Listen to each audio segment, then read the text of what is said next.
अस्सलाम वालेकुम everyone, welcome back to the channel. उम्मीद है नाज़रीन आप सब खैरियत से होंगे। नाज़रीन आज मैं अपनी इस वीडियो में फ़ातिमा की छोटी छोटी सी शर्तें आपके साथ शेयर कर रहा हूँ। उम्मीद करता हूँ आपको पसंद आएंगी। अगर पसंद आएँ तो लाइक शेयर और सब्सक्राइब लाजमी कीजिएगा और अपने कमेंट्स में बताइएगा कि फ़ातिमा की शर्तें आपको कैसी लगी और माशाल्लाह से फ़ातिमा का ईद का ड्रेस आपको कैसा लगा। तो चलें जी देखते हैं फ़ातिमा की शरारतें।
ये लो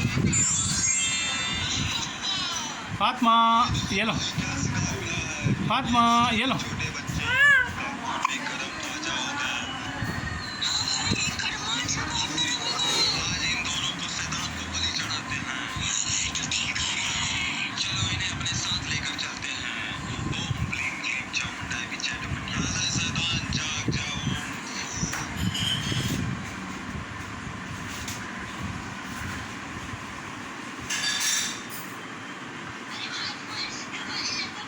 ओए